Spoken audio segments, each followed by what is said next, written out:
ठीक है, तो सबसे पहले मैं आपको ये बताना चाहता हूं, सबसे पहले मैं आपको ये बताऊंगा कि ये क्लासेस को मैं कैसे लेकर जाऊंगा।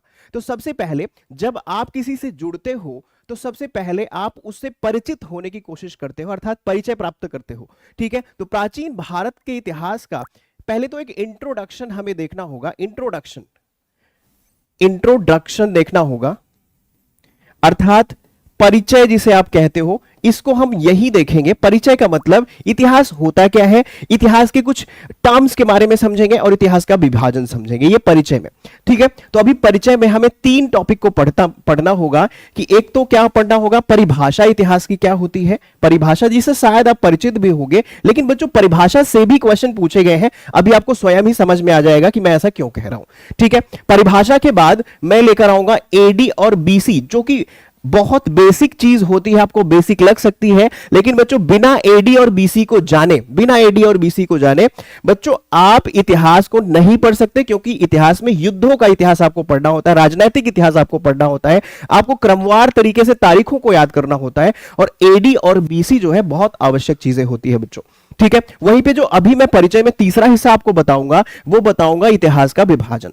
इतिहास का विभाजन भी एक बहुत महत्वपूर्ण रोल अदा करता है बच्चों, डिवीजन ऑफ हिस्ट्री जिसे हम कहते हैं। तो यहां पर ये 3 चीजों को पढ़ाने के बाद फिर डायरेक्ट हम चैप्टर पे आएंगे, लेकिन पहले मैं इन 3 चीजों को एक्सप्लेन करने की कोशिश करता हूं पहले 15 से 20 मिनट में। तो बहुत ध्यान देने की आवश्यकता है, क्योंकि बिना परिचय के आप इतिहास को बिल्कुल नहीं समझ सकते, ये बात आप नोट करके रख लो। ठीक है, तो सबसे पहले हम क्या करेंगे, हम इतिहास का परिचय अर्थात परिभाषा को जानने की कोशिश करते हैं, इतिहास की परिभाषा को जानने की कोशिश करते हैं, इतिहास है क्या इसको समझने की कोशिश करते हैं, इतिहास की परिभाषा। तो बच्चों जो इतिहास की बेसिक परिभाषा है, अगर आप में से किसी को पता है तो आप यहां लिख भी सकते हो। ठीक है, बिल्कुल रोहित सरोज जी कह रहे हैं पीडीएफ मिलेगी, बिल्कुल पीडीएफ मिलेगी। मोहम्मद राशिद जी बिल्कुल पीडीएफ मिलेगी, कोई दिक्कत नहीं है। ठीक है, जितने सारे लोग जुड़े हैं आपको बेहतर से बेहतरीन की ओर ले जाएंगे। ठीक है, तो जैसे कि आप देख रहे हैं परिभाषा, अगर किसी को लिखना हो तो यहां लिख भी सकते हैं। एग्जाम ओरिएंटेड चीजें ले चलेंगे यहां पे। और डेफिनेशन, इतिहास की परिभाषा कोई बताना चाहेगा, यहां पे कोई बताना चाहेगा इतिहास की परिभाषा? अभी तक तो कोई कमेंट नहीं आया, कोई कमेंट नहीं आया। इतिहास की परिभाषा कोई बता सकता है?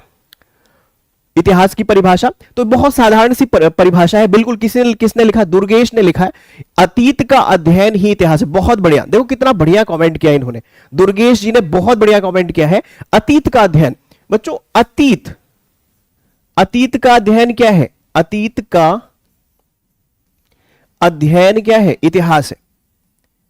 अतीत का अध्ययन इतिहास है। बच्चों इंग्लिश में जाए तो इसे कहते हैं स्टडी ऑफ पास्ट। क्या कहते हैं? Study of past is history. बच्चों अतीत को कहते हैं पास्ट, और जब पास्ट को अध्ययन के माध्यम से पढ़ते हैं तो उसे कहते हैं इतिहास। ठीक है, ये तो बहुत बेसिक सी बात है और लगभग सब लोगों को पता है कि इतिहास का मतलब क्या होता है। इतिहास किसे कहते हैं? अतीत का जो अध्ययन होता है वही क्या है बच्चे? वही इतिहास है। वही क्या है? वही इतिहास है। ठीक है, अच्छा ये तो बेसिक सी बात हो गई, लेकिन बच्चों सही तरीके से देखें कि जो इतिहास है ना वो तो हिस्ट्री वर्ड का हिंदी ट्रांसलेशन है, हिस्ट्री वर्ड का हिंदी ट्रांसलेशन है। और बच्चों एक बात जान लो कि जो ये हिस्ट्री वर्ड है ना, जो ये हिस्ट्री वर्ड है, यह ग्रीक भाषा का शब्द है। ये क्वेश्चन आपके पेपर में पूछा गया है, ये क्वेश्चन आपके पेपर में पूछा गया है, एसएससी में क्वेश्चन आया हुआ है बच्चों। तो ये किस भाषा का शब्द है? तो यह ग्रीक भाषा का शब्द है। ठीक है, किस भाषा का शब्द है? ग्रीक भाषा का शब्द है। एक क्वेश्चन आपका तैयार हो गया कि जो इतिहास है वो क्या होता है? वो अतीत का अध्ययन ही इतिहास होता है। और हिस्ट्री जो वर्ड है यह ग्रीक भाषा से निकला हुआ है बच्चे। और इसका अर्थ क्या होता है पता है? इसका अर्थ होता है बच्चों टू इंक्वायर। क्या अर्थ होता है? इसका अर्थ होता है टू इंक्वायर। टू इंक्वायर का अर्थ होता है बच्चों जांच पड़ताल करना। क्या होता है?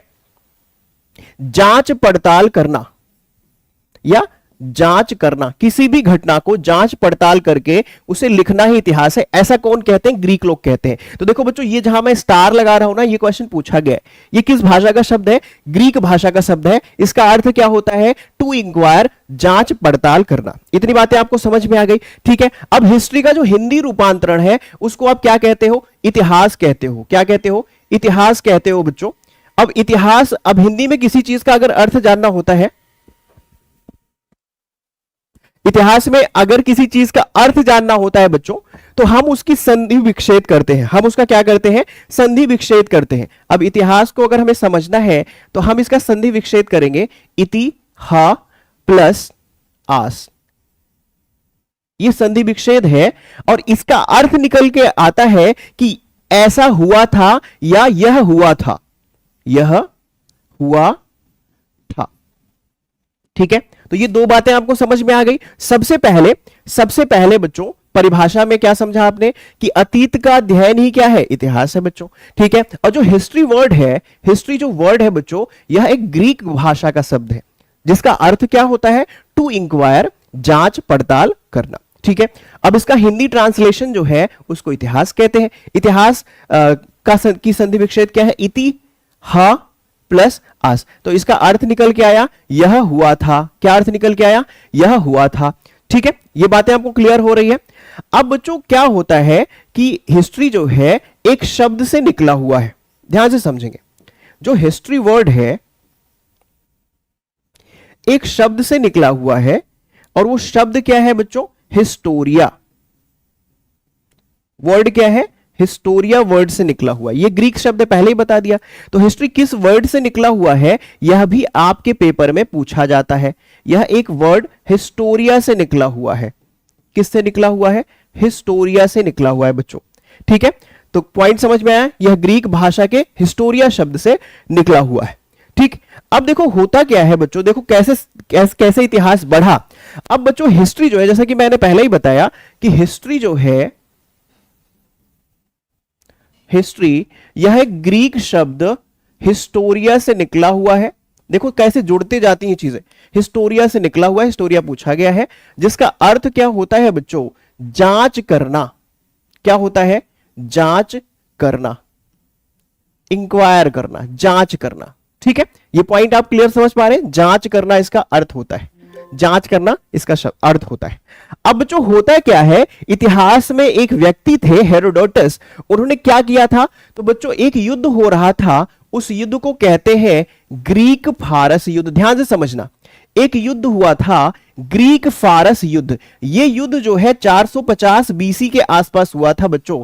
ग्रीस के लोग ग्रीक कहे जाते हैं। पर्सिया जो आज का ईरान वाला एरिया है इसको पर्सिया कहा जाता है। तो बच्चों ग्रीक फारस का युद्ध हो रहा था, ध्यान से समझना। तो बच्चों ग्रीक फारस युद्ध को एक व्यक्ति थे जिनका नाम था हेरोडोटस। क्या नाम था? हेरोडोटस। ये एक व्यक्ति थे हेरोडोटस, जिन्होंने इस युद्ध पे एक किताब लिखी थी बच्चों, एक किताब लिखी थी, और वो किताब का नाम क्या है? हिस्टोरिका नाम है। क्या नाम है बच्चों? हिस्टोरिका। ठीक है, क्या नाम है? हिस्टोरिका। क्या नाम है? हिस्टोरिका। ठीक है, क्या बताया मैंने? ग्रीक फारस का युद्ध हो रहा था, तो एक व्यक्ति है हेरोडोटस, इन्होंने क्या किया था? एक किताब लिखी थी बच्चों इस युद्ध पे ही, जिस बुक का नाम क्या है बच्चों? जिस बुक का नाम है हिस्टोरिका। जिस बुक का नाम क्या है? हिस्टोरिका है। क्लियर समझ में आ रहा है? ठीक, अब जो हेरोडोटस है उनको बच्चों प्रथम इतिहासकार कहा गया। क्या कहा गया? प्रथम इतिहासकार कहा गया। प्रथम इतिहासकार कहा गया। याद करके रखो, यह भी प्रश्न आया हुआ है। हिस्टोरिका जो है इसको प्रथम ऐतिहासिक पुस्तक कहा गया। क्या कहा गया? प्रथम ऐतिहासिक पुस्तक। प्रथम ऐतिहासिक पुस्तक। हिस्टोरिका जो है प्रथम ऐतिहासिक पुस्तक कही गई, और हेरोडोटस को प्रथम इतिहासकार कहा गया। अब ध्यान से समझना बच्चों, एक जर्मन फिलोसफर थे जिनका नाम था सिसरो। क्या नाम था? एक जर्मन फिलोसफर थे जिनका नाम था सिसरो। बच्चों सिसरो ने बहुत साल बाद इस किताब को पढ़ा। कौन सी? हिस्टोरिका को। ठीक है, अब सिसरो कौन थे बच्चों? यह जर्मन दार्शनिक थे। जर्मन दार्शनिक थे। ये बहुत साल बाद इन्होंने इस किताब को पढ़ा, तो बच्चों उनके मुंह से निकला कि ये जो हेरोडोटस है ना, ये क्या है बच्चों? यह है फादर ऑफ हिस्ट्री। क्या है? Father of history. अब बच्चों देखो आपका कंसेप्ट क्रिएट हो रहा है। मैंने कितनी आसानी से बताया कि इतिहास का पिता किसे कहा जाता है, और इतिहास का पिता किसने कहा उसे पहली बार? इतिहास का पिता वो किस किताब के कारण कहा गया? तीन चार कंसेप्ट मैंने एक पॉइंट से क्लियर कर दिए। ठीक है, बहुत ध्यान से समझना। देखो कंसेप्ट जब आते हैं ना, जब थोड़ा भारी भरकम चीजें आती हैं तो थोड़ा सा आसानी से समझा जाता है इसे। ठीक है, बहुत ध्यान से समझो। अभी तक मैंने क्या क्या बताया आपको, एक छोटा रिवीजन करता हूं क्योंकि बहुत आवश्यक है बच्चों कि आप जानो परिभाषा इतिहास की क्या है बच्चों। तो मैंने आपको कहा कि जो अतीत का अध्ययन है ना, जो अतीत का अध्ययन है वही इतिहास है। मैंने आपको क्या बताया कि जो अतीत का अध्ययन है, study of past is history. मैंने कहा कि जो हिस्ट्री शब्द है यह ग्रीक भाषा से निकला है जिसका अर्थ होता है इंक्वायर, जांच पड़ताल करना। फिर मैंने कहा कि इतिहास जो है, हिस्ट्री जो है, वह उसका हिंदी रूपांतरण इतिहास है और उसका संधि विच्छेद होता है इतिहा प्लस आस, जिसका अर्थ होता है ऐसा ही हुआ था या यह हुआ था। ठीक है, और हिस्ट्री शब्द जिस ग्रीक भाषा से निकला है वो ग्रीक शब्द का नाम है हिस्टोरिया। अब इस बात को अगले पेज पे मैंने एक्सप्लेन किया कि हिस्ट्री शब्द हिस्टोरिया से निकला है, जो कि एक ग्रीक शब्द है जिसका हिंदी में मतलब होता है जांच पड़ताल करना, टू इंक्वायर। ठीक है, अब उसके बाद एक लेवल अप करते हुए मैंने बताया कि बच्चों ग्रीको पर्सियन वॉर, ग्रीक फारस युद्ध हुआ था और इस युद्ध को एक व्यक्ति थे जिनका नाम हेरोडोटस था, इन्होंने एक किताब में कवर किया था और उस किताब का नाम था हिस्टोरिका। बच्चों अब जो हेरोडोटस थे इसी वजह से वो प्रथम इतिहासकार कहे गए और जो हिस्टोरिका किताब थी उसको प्रथम ऐतिहासिक पुस्तक कही गई। और साथ ही साथ एक व्यक्ति थे सिसरो। अब सिसरो ने क्या किया, इस किताब को पढ़ा। सिसरो एक जर्मन दार्शनिक थे और इसी किताब को लिखने की वजह से हेरोडोटस को उन्होंने कहा कि ये है इतिहास के पिता, ये है इतिहास के पिता, ये है फादर ऑफ हिस्ट्री। ये तो मैंने वर्ड परिप्रेक्ष्य बता दिया बच्चों, लेकिन अगर इसको भारत के परिप्रेक्ष्य में मैं बताऊं, देखो क्वेश्चन कैसे पूछे जाएंगे। अगर इसे मैं भारत के परिप्रेक्ष्य में बताऊं तो बच्चों कई बार पूछता है कि भारत की, क्वेश्चन क्या पूछता है, देखना कैसे चेंज होगा सब कुछ। क्वेश्चन क्या पूछता है, वो क्वेश्चन ये पूछेंगे कि भारत की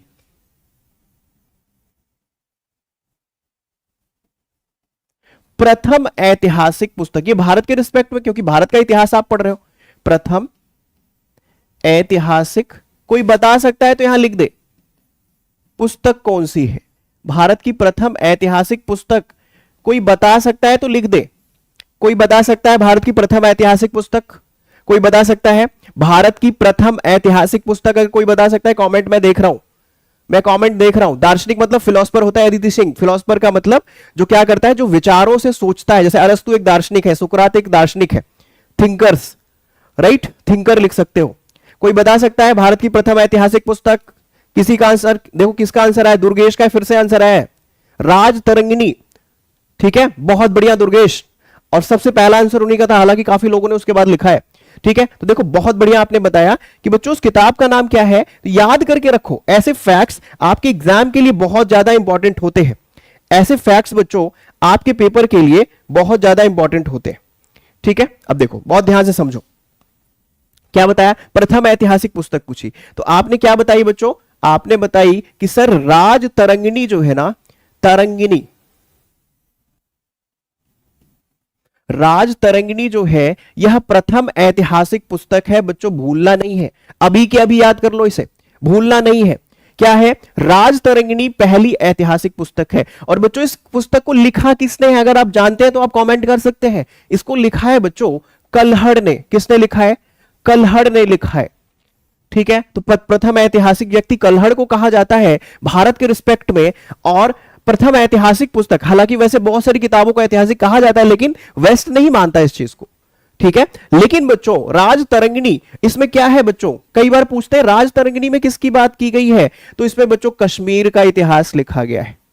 इसमें किसकी बात की गई है, इसमें कश्मीर का इतिहास और प्रॉपर तरीके से राजवंशों के बारे में बात की गई है। किसके बाद कौन सा वंश आया, उसके संस्थापक कौन थे, राजनैतिक इतिहास की बात की गई है। कश्मीर का इतिहास बच्चों, कश्मीर अगर आप पढ़ते होंगे, रानी दिद्दा के बारे में पढ़ लेना। रानी दिद्दा जिन्होंने अपने सिंहासन के लिए अपने पोतों तक की हत्या करा दी थी बच्चों। ठीक है, उनपे एक मूवी भी बनने वाली थी, अभी तक कंगना रनौत ने कहा था उनपे मूवी बनाने के लिए। तो रानी दिद्दा कश्मीर के इतिहास से जुड़ी है और बहुत ही क्या कहते हैं मजबूत शासक रही है, रूलर रही है, मजबूत शासक। रानी दिद्दा का नाम आप पढ़ के देखना उन्हें। तो ये सब किसने लिखा, ये सब लिखा है बच्चों कल्हड़ ने। कल्हड़ की कौन सी किताब है, राज तरंगिणी, जिसमें क्या लिखा गया है, कश्मीर का इतिहास। और राज तरंगिणी को क्या कहा जाता है, भारत की प्रथम ऐतिहासिक पुस्तक। ठीक है, बिल्कुल। जैनुल आबदीन एक वहां के शासक है जिन्हें कश्मीर का क्या कहा जाता है, अकबर कहा जाता है बच्चों, बिल्कुल सही कहा। लेकिन फिलहाल तो अभी हम इतना डिटेल नहीं पढ़ रहे, अभी हम सिर्फ जान रहे हैं भारत के रिस्पेक्ट में पहली ऐतिहासिक पुस्तक, और साथ साथ उस पुस्तक में क्या लिखा गया, उस पुस्तक को किसने लिखा है। ठीक है, तो मैं आशा करता हूं अभी मैं बहुत सफल रहा हूं आपको इतिहास की परिभाषा बताने में, इतिहास वर्ड, हिस्ट्री वर्ड कहां से निकला हुआ है ये बताने में, हिंदी रूपांतरण का अर्थ क्या होता है ये बताने में, पहले ऐतिहासिक व्यक्ति का नाम क्या था, फादर ऑफ हिस्ट्री किसने उन्हें पहली बार कहा, कौन सी किताब उन्होंने लिखी थी, ठीक है, किस किताब के कारण और किसने कहा, यह भी बहुत इंपॉर्टेंट है। ठीक है, और साथ ही साथ भारत की प्रथम ऐतिहासिक पुस्तक के बारे में बता दिया। अगर आपको परिभाषा और ये चीजें समझ में आई है तो एक बार आप हैशटैग करके मुझे कंफर्म करें। हैशटैग का मतलब मेरे हिसाब से क्लियर होता है, मतलब मैंने अपना बनाया हुआ है। अगर आपको समझ में आए तो एक हैशटैग करके मुझे यहां कंफर्म करें, हैशटैग करके कंफर्म करें। बिल्कुल विकास सिंह, कश्मीर में राजवंशों के बारे में हम बात करेंगे, लेकिन अभी टाइम नहीं है उसके बारे में बात करने का। एक हैशटैग करके आप मुझे कंफर्म करें कि अभी तक की जो स्थिति है ना, वो बिल्कुल आपके जहन तक का हिस्सा बन गई है। और जहन का हिस्सा कब बनती है बच्चों, जब आप बहुत ध्यान से पढ़ाई करते हो। ठीक है, पढ़ाई में सिर्फ आपका एकाग्र होना आवश्यक है। तो सिर्फ आप एकाग्र होकर जब आप पढ़ रहे होगे तो बिल्कुल पीडीएफ मिलेगी शंकर जी, बिल्कुल घबराने की आवश्यकता नहीं है, हम बिल्कुल आपके साथ खड़े हुए हैं। ठीक है, कोई समस्या नहीं आएगी, आपसे बिल्कुल जुड़े हुए हैं, मेहनत करेंगे हम एक साथ मिलके, और आपको देखोगे आप धुआं धुआं कर दोगे। इतिहास का एक भी तथ्य आपसे गलत नहीं होने वाला एग्जाम में, आज की क्लास से आपको बिल्कुल पता चल जाएगा। ठीक है, चलो चले आगे। अब देखो आगे चलते हैं, अपनी इस चर्चा को थोड़ा और बढ़िया शानदार बना देते हैं। कैसे बनाएंगे शानदार बच्चों, थोड़ा सा मैं आपको एडी वर्सेस बीसी के बारे में बताता हूं, शायद आप जानते भी होंगे। ठीक है, विशेष कुमार जी पूछ रहे हैं आप कहां से हैं बच्चों। ये विशेष जी मैं भारत से हूं, और आशा करता हूं आप भी भारत से ही होंगे, हम सब भारत से हैं। ठीक है, बहुत बढ़िया। चलो तो एडी वर्सेस बीसी, एडी और बीसी ये होता क्या है, इसको थोड़ा समझ लेते हैं बच्चों, और आपको कोई समस्या नहीं आएगी, ध्यान से बस समझना मुझे बच्चों। देखो ध्यान से समझना, ये जो कैलेंडर है ना एडी और बीसी, एक सेकेंड, ये जो कैलेंडर है ना एडी और बीसी, एक्चुअली ये ग्रेगोरियन कैलेंडर से प्रारंभ हुआ। किससे प्रारंभ हुआ, ग्रेगोरियन कैलेंडर से प्रारंभ हुआ। ठीक है, अच्छा, ग्रेगोरियन कैलेंडर में जीसस नाम सुना होगा, जीसस, जिनको हिंदी में कहते हैं ईसा मसीह, यीशु भी कहते हैं, ईसा मसीह। बच्चों ध्यान से समझना कि जो ईसा मसीह है ना, इनका जो जन्म हुआ था उसके बाद की जो स्थिति होती है, इसको हमेशा याद करेंगे, इसको एडी कहा जाता है। ध्यान से समझना, अर्थात ईसा मसीह के जन्म के बाद जितनी भी घटनाएं घटित हुई है उसको हम एडी कहते हैं बच्चों। ठीक है, लेकिन ईसा मसीह के जन्म की पहले की जो घटनाएं हैं बच्चों, उसको हमेशा याद रखोगे क्या कहा जाता है, बीसी कहा जाता है बच्चों। लेकिन क्वेश्चन ये नहीं पूछेगा, क्वेश्चन ये पूछेगा कि जो एडी है उसका फुल फॉर्म क्या है बच्चों। ये कई बार क्वेश्चन पूछ चुका है, तो हमेशा याद रखोगे इसका फुल फॉर्म होता है एनो डोमिनी। क्या होता है, एनो डोमिनी। बच्चों अगर आपको सेशन समझ में आ रहा है, सेशन को शेयर करना आपका काम है, सेशन को लाइक करना आपका काम है, मैं बार बार नहीं कहूंगा। ठीक है, मैं पूरी मेहनत से अपने कर्तव्य का पालन कर रहा हूं, आप भी पूरी मेहनत से अपने कर्तव्य का पालन करें। राइट, क्लियर, समझ में आ रहा है। एडी का अर्थ क्या होता है, एनो डोमिनी। एडी का अर्थ क्या होता है, एनो डोमिनी। यही क्वेश्चन आपके यहाँ एग्जाम में पूछ, जहां मैं स्टार लगा रहा हूं वो क्वेश्चन पूछा गया है आपके एग्जाम में, एसएससी चाहे जीडी की बात करें, या क्योंकि प्रीवियस ईयर से भी मैंने इसे मैच किया हुआ है। ठीक है, स्टार लगा है, अर्थात ये पूछा हुआ है एडी का फुल फॉर्म क्या होता है। एडी का फुल फॉर्म होता है एनो डोमिनी। ठीक है, क्योंकि यह लैटिन भाषा का शब्द है बच्चों, तो इसलिए इसको जब इंग्लिश में ट्रांसलेट किया गया एनो डोमिनी को, तो कहा गया in the year of Lord. Lord मतलब भगवान, भगवान मतलब ईसा मसीह। तो ईसा मसीह के जन्म वाले साल को एडी कहा जाता है, ऐसे समझ लो। राइट, अर्थात ईसा मसीह के जन्म वाले साल मतलब बाद वाले जितने भी साल है उनको एडी कहा जाता है। तो इसको इंग्लिश में क्या कहा जाता है बच्चों, in the year of Lord. In the year of Lord कहा जाता है। क्लियर, समझ में आ रहा है। और इसको हिंदी में क्या कहते हैं बच्चों, हिंदी में इसको क्या कहते हैं, ईसवी कहते हैं। अभी क्या चल रहा है, अभी आप कहते हो ना कि सर 2023 क्या चल रहा है, एडी लिखा करो, हिंदी में ईसवी लिखा करो। आज से एडी और बीसी का ध्यान रखना आपका कार्य है। और एक चीज जान लो, ईसा मसीह के जन्म के बाद के जो साल हैं वह बढ़ते हुए क्रम में रहते हैं, 1 2 3 4। और आज कितनी स्थिति आ गई है, 2023 ईस्वी।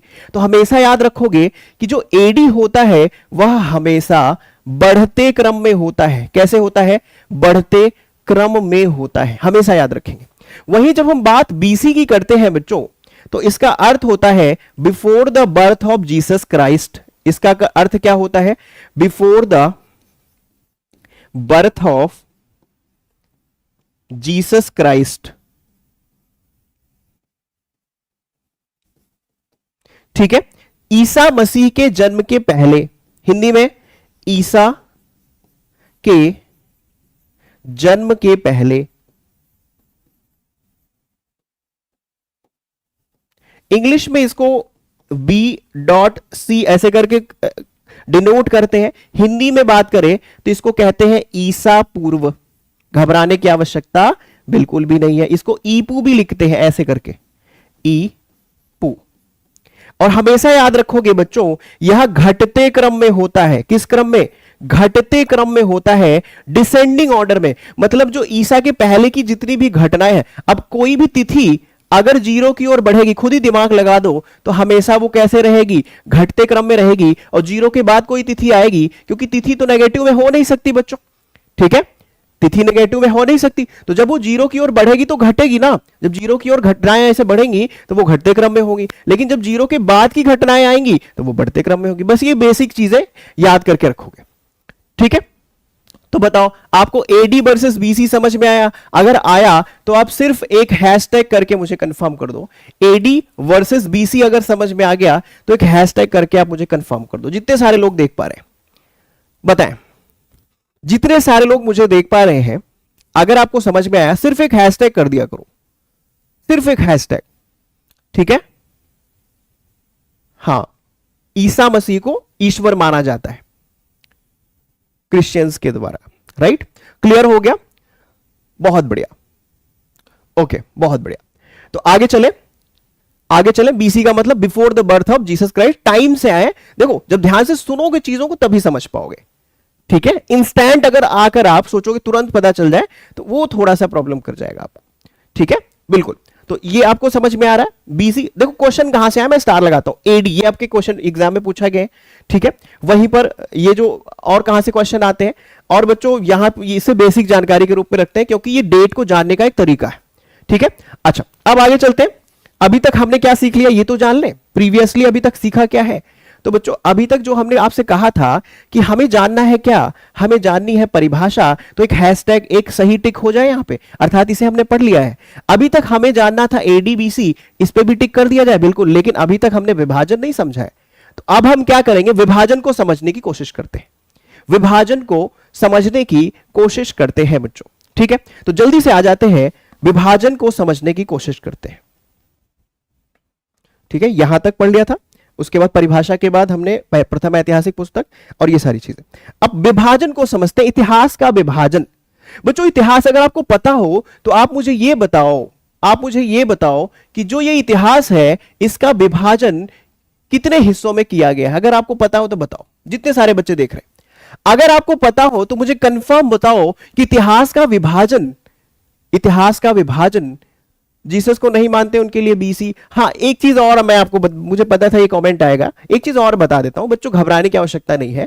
एडी को कुछ जो एनसीईआरटी किताबें है ना वो सीई लिखती है, तो दोनों एक ही चीज है, कॉमन एरा। ठीक है, कोई दिक्कत नहीं। अब ये मतलब नहीं है कि किसी ने कमेंट लिखा कि जो जीसस को नहीं मानते, ऐसा कुछ नहीं है। सी इज इक्वल्स टू एडी। देखो जो डिस्प्यूट्स है ना, डिस्प्यूट में मत जाना। एक विद्यार्थी कभी डिस्प्यूट में नहीं जाता, उसे सिर्फ अपने काम से मतलब है, वो सिर्फ कुछ फैक्ट्स याद करेगा और एग्जाम में क्वेश्चन आएंगे और क्वालिफाई हो जाएगा। ठीक है, कुछ लोग होते हैं जो ज्ञानी बनते रहते हैं, ज्ञानी बनते रहो, बरगद बन जाओगे, सिलेक्शन होगा नहीं। ठीक है, तो ज्ञान उतना अर्जित कर लो जितने से आपका सिलेक्शन हो जाए बच्चों। ठीक है, बहुत विद्वान स्कॉलर बनने की आवश्यकता यहां पर नहीं है आपके एग्जाम में। राइट, सिर्फ इतना ज्ञान अर्जित करना है जितने से काम हो जाए। तो एडी को क्या कहते हैं? सी, कॉमन एरा भी कहते हैं। और एनसीईआरटी की किताबें बीसी को बीसीई लिखती हैं, मतलब बिफोर कॉमन एरा। अब इससे ज्यादा ज्ञान मत लो, ठीक है, नहीं तो आप एकदम ज्ञानवान, एकदम स्कॉलर बन जाओगे। ठीक है, एडी को सीई कहा जाता है और बीसी को बीसीई कहा जाता है। ठीक है, अच्छा, तो इतिहास के डिवीजन पे चले। कुछ बच्चों का कमेंट भी आ गया होगा। क्या क्या कमेंट आया, क्या क्या कमेंट आया? देखो, रवि वर्मा लिख रहे हैं प्राचीन काल, मध्यकाल, आधुनिक काल। आप भी लगभग बच्चे यही लिख रहे हैं, लेकिन एक कमेंट अलग आया है। वो मैं नाम नहीं पढ़ पा रहा हूं क्योंकि वो नाम पता नहीं क्या लिखा हुआ है, बड़ा सा नाम है उनका। तो बिल्कुल मैं बता रहा हूं, इतिहास को 3 हिस्सों में बांटा गया है। कुछ बच्चे सही लिख रहे हैं, प्रशांत जी उनमें से एक है बच्चों। 3 हिस्सों में बांटा गया है बच्चों। तो वो नहीं है एंशिएंट, मेडाइवल, मॉडर्न। ये भारतीय इतिहास या ऐतिहासिक काल का विभाजन है। मुझे पता था आप यहां फंस जाओगे, इसलिए मैंने पूछा। तो बच्चों, इतिहास का जो विभाजन है ना बच्चों, इतिहास का जो विभाजन है, तो वो तो आपने बिल्कुल सही कहा। वो तो आपने बिल्कुल सही कहा कि इतिहास का जो विभाजन है वह 3 हिस्सों में किया गया है। इस बात के लिए आप बिल्कुल सही आप कह रहे हैं, ये बात बिल्कुल आपकी सही थी कि इतिहास का विभाजन सर 3 हिस्सों में किया गया। लेकिन बच्चों, इतिहास का जो विभाजन है वो कौन से 3 हिस्से हैं? Prehistoric age, prehistoric age. दूसरा हिस्सा क्या है बच्चों? Protohistoric age. नाम से घबराना नहीं, एक्सप्लेन करना मेरा काम है। और जो तीसरा हिस्सा है वो क्या है बच्चों? Historic age. क्या है? Historic age. ध्यान से समझना, प्री हिस्टोरिक एज को हिंदी में कहते हैं प्राग ऐतिहासिक काल। क्या कहते हैं? प्राग ऐतिहासिक काल। बहुत ध्यान से, और बहुत सारे बच्चों ने इसे लिखा भी था, ठीक है। प्राग ऐतिहासिक काल कहते हैं इसे। प्रोटो हिस्ट्री को कहते हैं आद्य ऐतिहासिक काल। क्या कहते हैं? इसको कहते हैं आद्य ऐतिहासिक काल, प्राग ऐतिहासिक काल, आद्य ऐतिहासिक काल।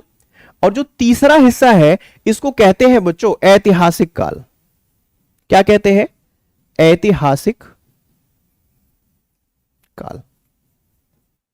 पहले तो इससे परिचित हो जाओ कि इतिहास को बच्चों एंशिएंट, मिडाइवल, मॉडर्न में नहीं बांटा गया है ना। इतिहास को हमने 3 हिस्सों में बांटा है, प्री हिस्टोरिक, प्रोटो हिस्टोरिक और हिस्टोरिक। प्रागैतिहासिक काल, आद्य ऐतिहासिक काल और ऐतिहासिक काल। ये बातें क्लियर हो गई? राइट, क्लियर हो गई, बिल्कुल। अच्छा, अब इनको अगर हम टाइमलाइन पे रखें, क्योंकि अभी अभी रिसेंटली हमने एडी और बीसी पढ़ा हुआ है, तो बच्चों ये जो 25 लाख बीसी से लेकर ये प्रारंभ हो जाता है। कुछ इतिहासकार 2,50,000 बीसी भी कहते हैं, तो लड़ने की आवश्यकता नहीं है, यहां इतिहास में मतभेद है। लेकिन जो मैक्सिमम बुक्स है, खासकर एनसीईआरटी है, वो 25 लाख बीसी कहती है बच्चों, ठीक है।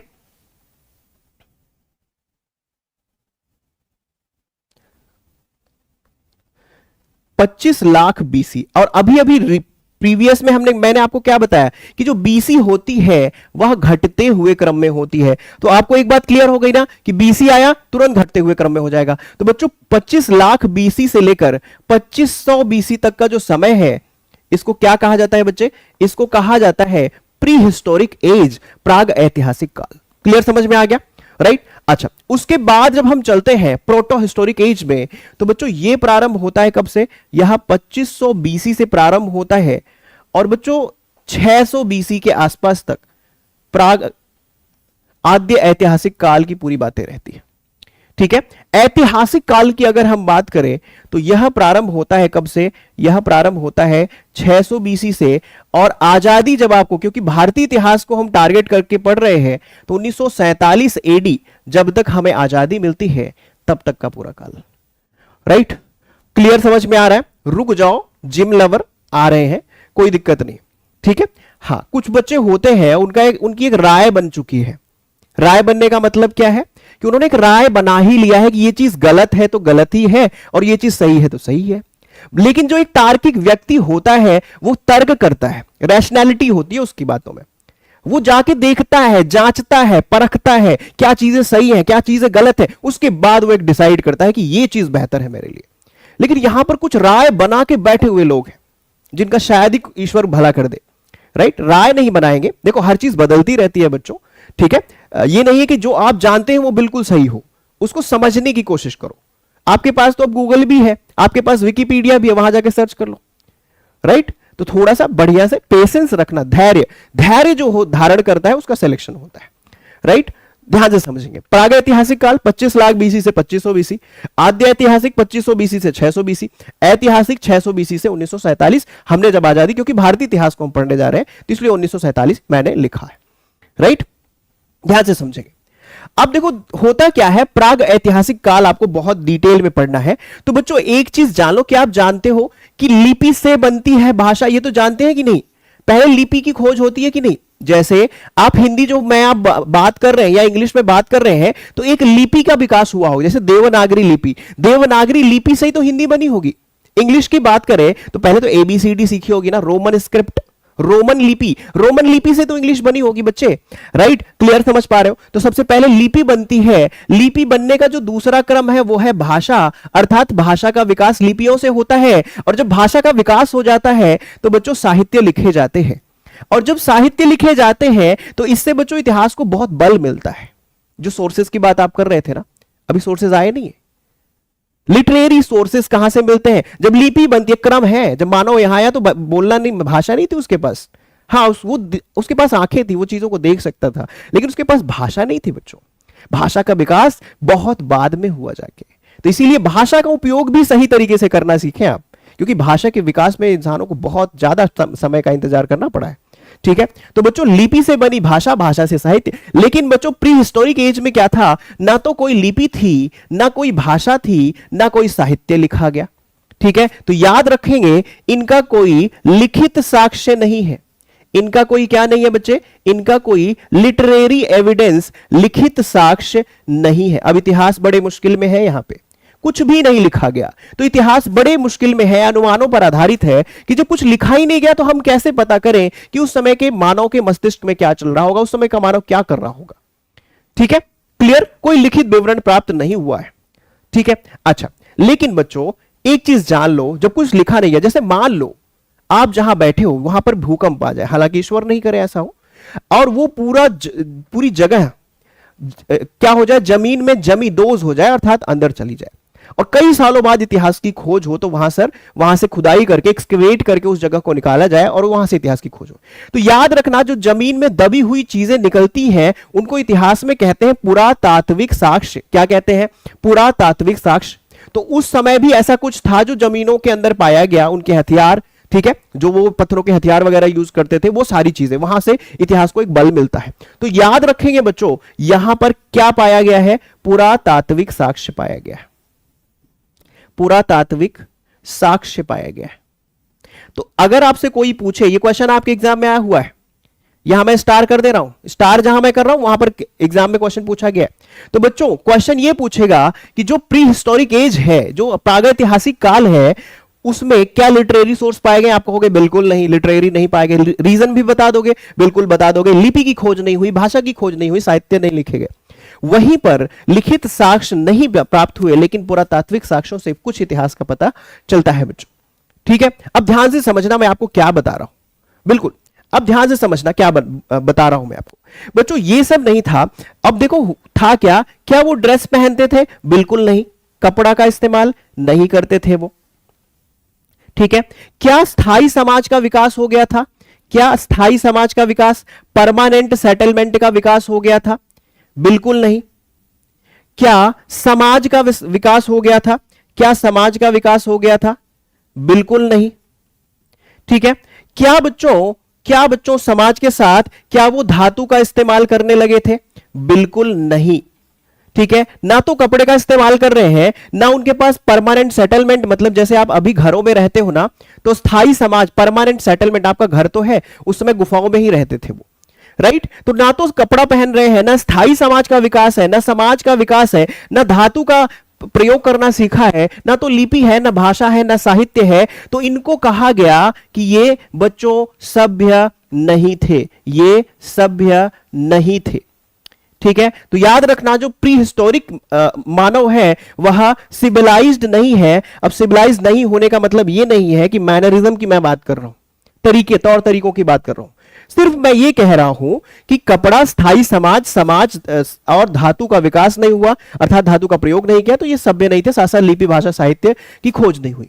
बच्चों प्रागैतिहासिक काल का जो मानव है वो स्वयं की सुरक्षा के लिए पत्थरों के औजारों का प्रयोग करता था, शिकार के लिए पत्थरों के औजारों का प्रयोग करता था, और रहने के लिए पत्थरों की गुफाओं का प्रयोग करता था। इसलिए जो प्री हिस्टोरिक एज है बच्चों, इसको कहा जाता है स्टोन एज। क्या कहा जाता है? स्टोन एज कहा जाता है। कई बार यह प्रश्न पूछा है, मैं यहां लगा देता हूं स्टार। हिंदी में स्टोन एज को क्या कहते हैं बच्चों? पाषाण काल कहते हैं। पाषाण मतलब पत्थर, पाषाण मतलब पत्थर। ठीक है, तो देखो बच्चों बेसिक सी जानकारी, क्योंकि बहुत डिटेल नहीं जा सकते, आपके एग्जाम की थोड़ी लिमिटेशंस है।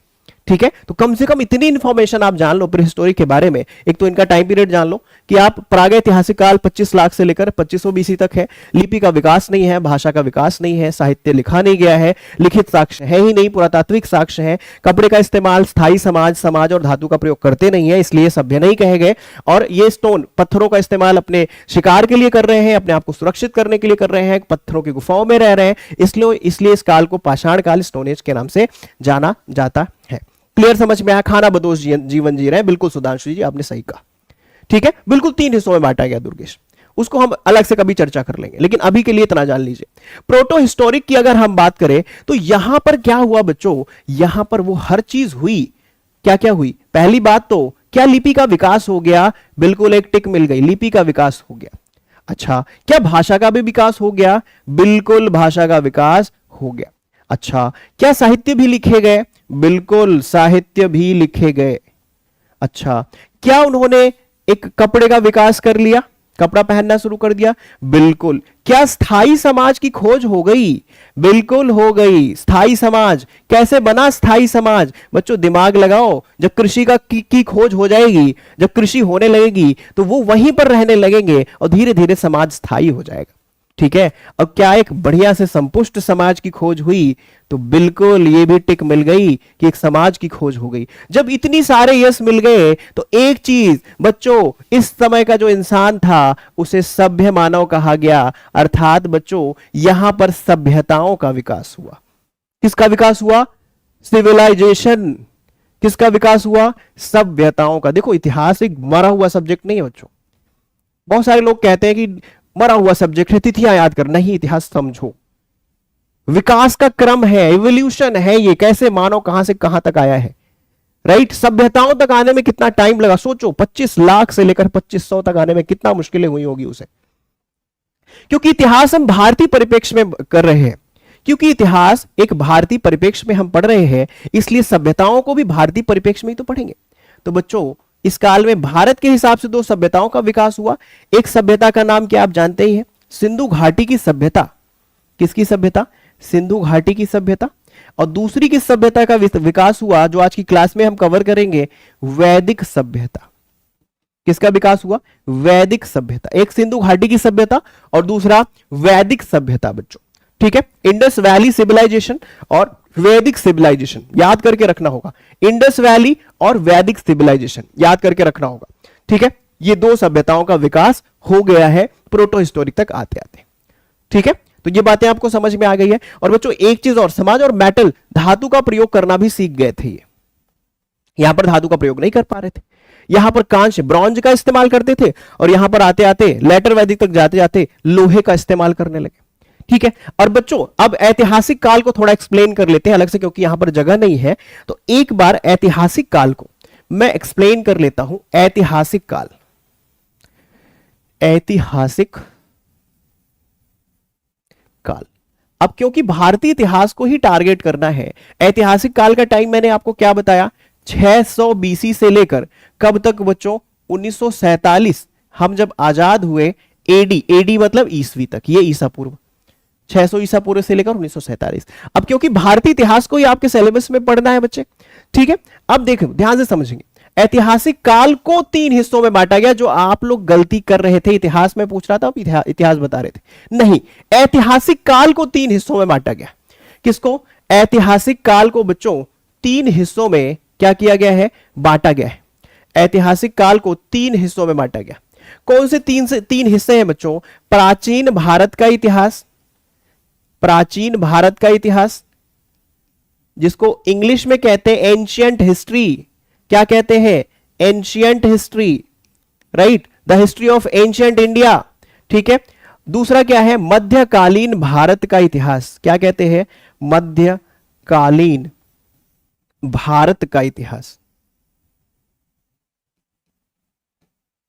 तीसरा क्या है, आधुनिक भारत का इतिहास। तीसरा क्या है बच्चे, आधुनिक भारत का इतिहास। लेकिन बच्चों यहां पर मैं आपको एक चीज और बता रहा हूं कि बच्चों जैसे कि आपने पीछे देखा, क्या देखा कि यहां पर तो लिखित साक्ष्य है नहीं, पुरातात्विक साक्ष्य है, लेकिन यहां पर बच्चों पुरातात्विक भी है। यहां पर क्या है, पुरातात्विक है और साथ साथ लिखित, क्योंकि लिपियों की खोज हो चुकी है, लिखित है। अब वो अलग चीज है, हम नहीं पढ़ पाए सिंधु घाटी सभ्यता की लिपि को, ठीक है। लेकिन ऐतिहासिक काल तक जाते जाते क्या हुआ कि बच्चों यहां पर सबसे पहले पुरातात्विक तो हमेशा ही रहेंगे, पुरातात्विक मतलब जमीन के अंदर से जो मिला, पुरातात्विक साक्ष्य यहां पर मिलेंगे ही मिलेंगे आपको, पुरातात्विक साक्ष्य मिलेंगे। प्लस में क्या है बच्चों, प्लस में क्योंकि लिखित साक्ष्य बहुत डिटेल यहां पर हो जाएंगे, लिखित साक्ष्य भी मिलेंगे, लिखित साक्ष्य अर्थात जो लिखा गया लिखित साक्ष्य भी है। और तीसरा है बच्चों विदेशी यात्रियों का विवरण भी है, विदेशी यात्रियों का विवरण, विदेशी यात्रियों का विवरण भी है। मतलब जो भारत कुछ लोग आए, अब देखो कुछ लिखा अगर जाएगा और उसी दरबार में वो रहता है तो कई बार वो गलत भी हो सकता है, अपने राजा को खुश करने के लिए लिख रहा हो। लेकिन अगर कोई विदेशी व्यक्ति भारत आता है और भारत की परिस्थितियों पर, जैसे मेगास्थनीज आया, इंडिगा लिखा उसने, वेनसांग आया, फाहियान आया, तो यहां पर उन्होंने अपने अनुभव ट्रैवलॉग लिखा, तो उससे इतिहास को बढ़िया बल मिला और एविडेंट चीजें मिल पाई, ठीक है, बहुत क्लियर चीजें मिल पाई बच्चों, ठीक है, एविडेंट चीजें मिल पाई, लिखित साक्ष्य मिल पाए, पुरातात्विक साक्ष्य जिसको आर्कियोलॉजिकल एविडेंस कहते हैं, लिखित साक्ष्य को रिटन एविडेंस कहते हैं, और ये फॉरेन डिटेल्स कहते हैं, विदेशी यात्रियों का विवरण, ठीक है, क्लियर समझ पा रहे हैं। अगर इसकी टाइमलाइन को देखें, प्राचीन और मध्यकालीन और आधुनिक भारत की टाइमलाइन को देखा जाए तो बच्चों प्राचीन भारत जैसा कि आप देख रहे हैं 600 बीसी से प्रारंभ होता है, जिसको आज हमें टारगेट करना है। 600 ईसा पूर्व से लेकर कब तक के इतिहास को कहा जाता है बच्चों, तो 600 ईसा पूर्व से लेकर प्रथम मुस्लिम आक्रमण जब भारत में हुआ था मोहम्मद बिन कासिम का, तब तक के इतिहास को इतिहासकारों ने क्या कहा है, प्राचीन भारत का इतिहास। इसमें बहुत सारे चैप्टर्स आते हैं बच्चों जिसको आज हम पढ़ेंगे, ठीक है, अच्छा क्लियर। अब आगे चले, दूसरा पॉइंट है मध्यकालीन भारत का। मध्यकालीन भारत के इतिहास की बात करें तो जैसा कि मैंने कहा प्रथम मुस्लिम आक्रमण से प्रारंभ मध्यकाल का हो जाता है बच्चों। प्रथम मुस्लिम आक्रमण 712 में हुआ, हालांकि बड़ा परिवर्तन भारत में नहीं हुआ था इसको लेकर, लेकिन फिर भी वहां से मध्यकालीन भारत या मेडाइवल हिस्ट्री की शुरुआत मानी जा सकती है। तो 712 ईस्वी से लेकर बच्चों कब तक, 1707 1707, मतलब कि जो औरंगजेब का समय है तब तक का जो इतिहास है उसको मध्यकालीन भारत का इतिहास कहा जाता है। ध्यान से समझेंगे, 712 ईस्वी प्रथम मुस्लिम आक्रमण, 1707 औरंगजेब तक की जो स्थिति है उसको मध्यकालीन भारत का इतिहास कहा जाता है। इतिहासकार, मैक्सिमम इतिहासकार इसे मानते हैं, ठीक है। अच्छा, आधुनिक भारत का जो इतिहास है बच्चों वह कब से प्रारंभ होता है, 1707 ईस्वी।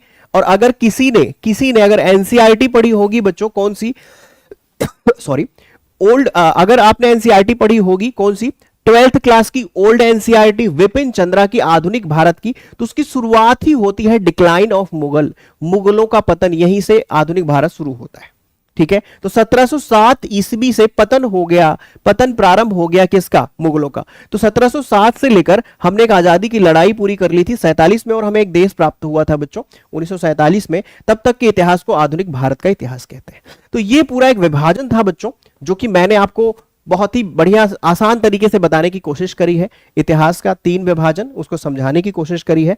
और आगे जो है मैंने आपको ऐतिहासिक, कोई आपसे पूछे ऐतिहासिक काल, तो ऐतिहासिक काल का डिवीजन है, लेकिन अगर कोई इतिहास पूछे तो ये इतिहास का डिवीजन है। तो बच्चों अगर ये आपको समझ में आया हो तो सिर्फ मुझे एक पॉइंट से हैशटैग करके ये कंफर्म करें, क्लियर करें कि आपको अभी तक की स्थिति बिल्कुल क्लियर समझ में आई है, ठीक है। बताएं अगर आपको सब कुछ क्लियर समझ में आ रहा है, अगर आपको ये सब कुछ समझ में आ रहा है तो एक हैशटैग करके बताएंगे। अगर ये सब कुछ समझ में आ रहा है, कोई प्रॉब्लम नहीं हो रही है, ओके बहुत बढ़िया, हैशटैग गुड। तो अभी तक की चीजें आपको बिल्कुल समझ में आई है, ऐसा मैं मान लेता हूं। तो अभी तक हमने क्या किया है, एक बार पीछे झांक के देखते हैं, पास्ट में जाते हैं, ठीक है। ओके, एक बार पास्ट में जाते हैं, अभी तक की जो स्थिति हमने समझी है, क्या हमने विभाजन को भी समझ लिया है? तो तीसरा टिक भी हमें मिल गया कि हमने विभाजन को भी समझ लिया है। तो अभी तक हम अपनी बातों में खरे उतरे हैं कि नहीं? अभी तक परिचय वाली बातों में खरे खरे उतरे हैं कि इंट्रोडक्शन वाला पार्ट जो 3 हिस्सों में डिवाइड था